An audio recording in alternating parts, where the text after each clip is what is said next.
ඔයා දැනගන්න මොන දෙයක් තියෙනවා. දන්නවද මිලියන ගානක මිනිස්සු ඉංග්‍රීසි කතා කරන විදිය වෙනස් කරපු කෙනෙක් ඉන්නවා කියලා.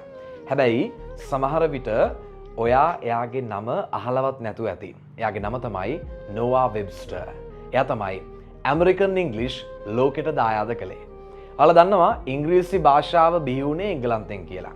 ඉතින් වෙබ්ස්ටර්ගේ කාලය වෙනකන් ඇමරිකාවේ මිනිස්සු කතා කළෙත් බ්‍රිටිෂ් ඉංග්ලිෂ්.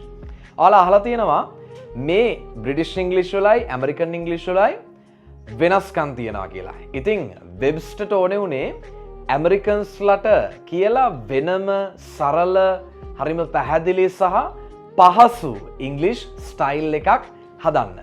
ඉතින් එයා සමහර වචනවල එහෙම වෙනස්කම් කීපයකුත් කරලා තියෙනවා. උදාහරණයක් විදිහට නිකන් බ්‍රිටිෂ් ඉංග්ලිෂ් වලදී ඔය කලර් කියන එක COLOUR කියලා නෙන්නේ. හැබැයි ඇමරිකන් ඉංග්ලිෂ් වල දෙන්නේ කලර් COLOR කියලා. ඉතින් තව ඒ වගේ දේවල් තියෙනවා. හරි. ඉතින් මේ ඒ විතරක් නෙමෙයි එයා අවුරුදු 27ක් මහන්සි වෙලා මේ වෙනස්කම් ඔක්කොම එකතු කරලා පළවෙනි ඇමරිකන් ඩික්ෂනරි එකක්. ඒ කියන්නේ ශබ්දකෝෂයක් නිර්මාණය කළා. ඒක එයා සම්පූර්ණයෙන්ම අතින් ලියපු එකක්. එයාගේ අරමුණ උනේ ඇමරිකාව වගේම නිදහස් භාෂාවක් එයාලට ලබා දෙන්න.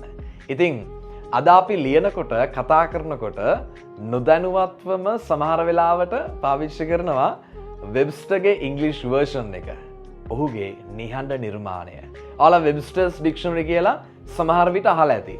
සමහර විට දැකලත් ඇති. ඒ වුණාට වෙබ්ස්ටර් ගැන දැනගෙන හිටියේ නෑ නේද? ඔන්න එහෙනම් ඔයා අද ඒක දැනගත්තා.